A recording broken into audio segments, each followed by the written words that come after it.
Murray, and we're sitting at Lakehead University with Councillor Joe Virdiramo, who is the incumbent in Westfort. Joe, welcome. Well, thank you, James, for taking this opportunity to talk to me.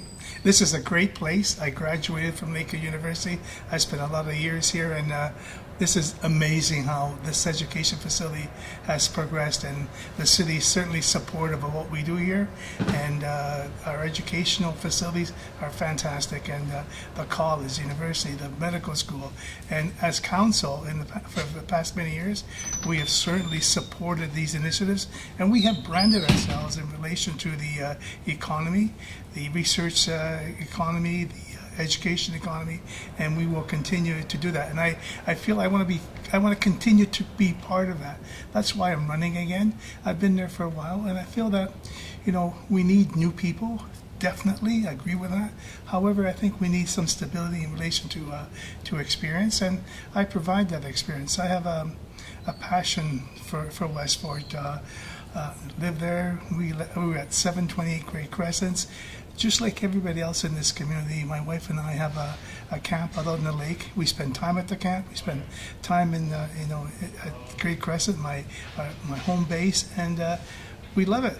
I want to see things move on and move forward in Westfort. We, council with the committees I sit on, we've been doing a lot. Repeating that Mary Jo Black Library, the hub at West Thunder Community Center, the George Jeffrey Center, all the things that we've done. And my goal in the next term is to enhance all those facilities, enhance recreational facilities, work on the soccer complex issue with the community, and bring those kinds of facilities to Thunder Bay that enhance our quality of life. We need to maintain the small businesses that we have. We need to attract new businesses. We need to continue advocating for Bombardier, and I've done that. I've done that for years in relation to the work I do on the Intergovernmental Committee. I regard this as my full-time job, and like I said, committed to the city, committed to the ward. And if you drive around Westfort, which I'm sure you have from time to time, James, you see the construction, you see the sidewalks, you see the things. Westfort has not been forgotten. I have put Westfort on the map for the past many years. When I first got reelected, I said, I'm going to put Westfort on the map, on the Thunder Bay map, and I did. People are moving in, new families. It's exciting. And I work tirelessly. I am, as I said, committed and passionate, and I want to be there. I want to be there because I think we're at a turning point in our society where things have to change. We need to tackle the whole crime issue. We need to. On the crime issue, that is probably, from every candidate I've spoken to, and from social media, that seems to be one of the biggest concerns that people have. What can we do? Well, we can engage the community, we can engage the people, we can engage the resources that we have in relation to how we're going to deal with this issue, who has the expertise, and those people that do can help us deal with the crime issue. It starts with you and me. It starts as citizens being good citizens, and people not being afraid of police, not being afraid to talk, reporting things, dealing with the things that happen. Yes, we have the gang issue now. We have guns and whatnot, but we need to acknowledge that it's here. We need to set a plan forward and deal with that issue. We need to make sure that our youth are in activities that are positive.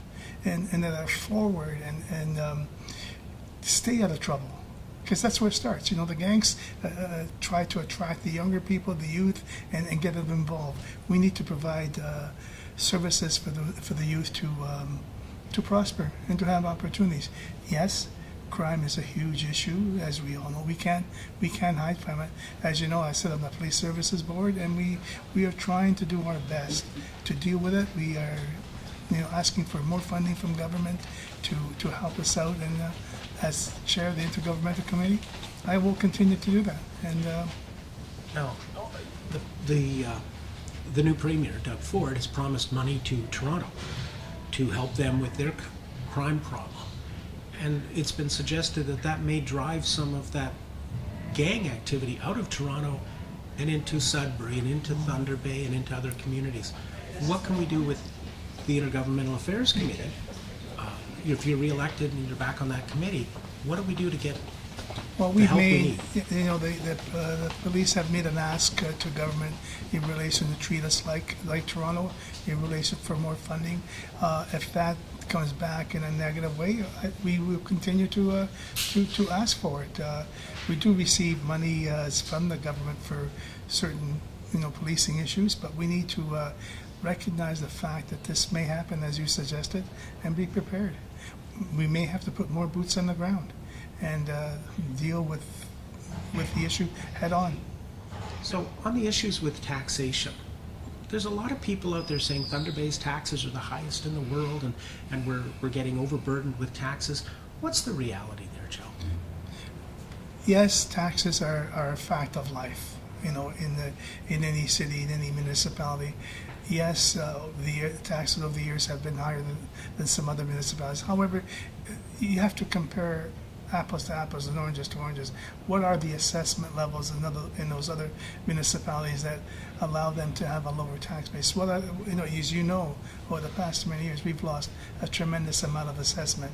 And if we look back 10 years, over the past 10 years, the level of taxation averaged over 10 years has been approximately 2.51%. It would be great if we didn't have any tax increase. However, how are we going to provide the services that people want and provide that the city provides? If we have a lower tax increase or a 0% tax increase, like something has to go.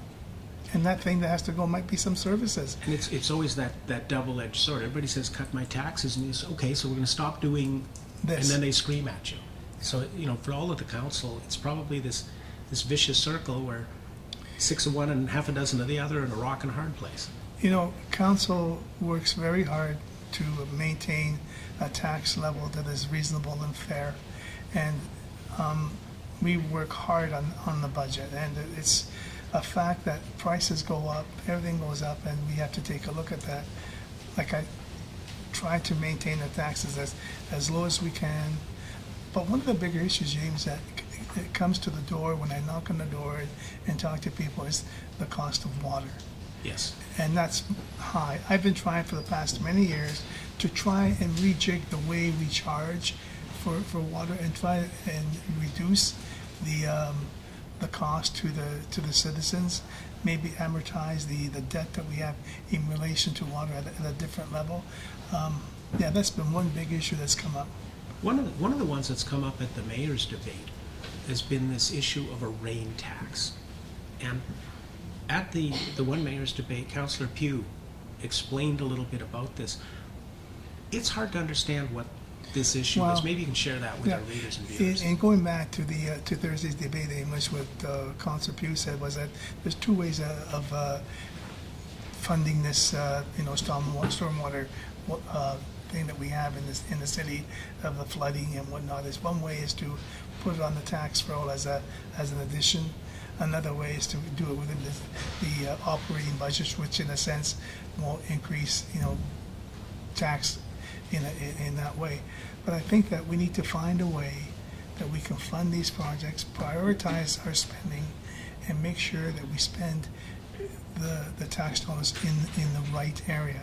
We want to protect everybody in relation to flooding and whatnot, and find a way of doing that within the existing system that we have, not to add on. And I remember, that people say, well, the rain tax. Well, I'm not in favor. I'm not in favor of that, and I think that we need to find a way that's going to be reasonable and fair to everyone. I think if it's one of those ones that when the flooding happened in the East End and in Northwood, would anybody have been arguing about not spending money to clean up and not spending money to prevent a future flood? James, I don't think they would. I think the city at that time acted in an honorable and reasonable way in keeping the citizens at heart and in mind. We didn't have the funding from government at that time. We decided that we were going to spend the money, we're going to get the job done, and then we're going to look at and see if we can get the money from the government. We got some, we didn't get it all, and I think it was a decision that council made in relation to keeping the citizens safe in their homes, and repairing the homes as fast as we could, providing the washers, the dryers, the furnaces that were required that were defunct because of the flood. And we did that without hesitation, because we're there to represent our citizens and to do the best job we can in doing that. During your term on council, what would you say is the one thing you're the most proud to have been a part of? I think the development that we've had. When I first got on council in 2003, in my own vision, in my own mind, I said to myself, I want to bring as much money as I can from outside sources, other governments' powers, to the city of Thunder Bay. And I think through the work on intergovernmental committee, we brought in the waterfront, and we got money from the private sector for that. We brought in money for the new courthouse in the hundreds of millions of dollars.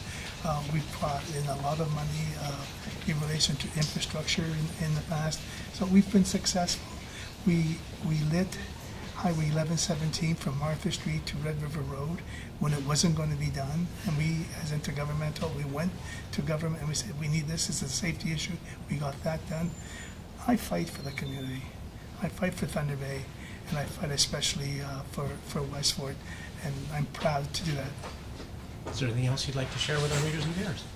All I'm saying is, October 21st will come, and the citizens of Thunder Bay will decide, and I hope I'm back.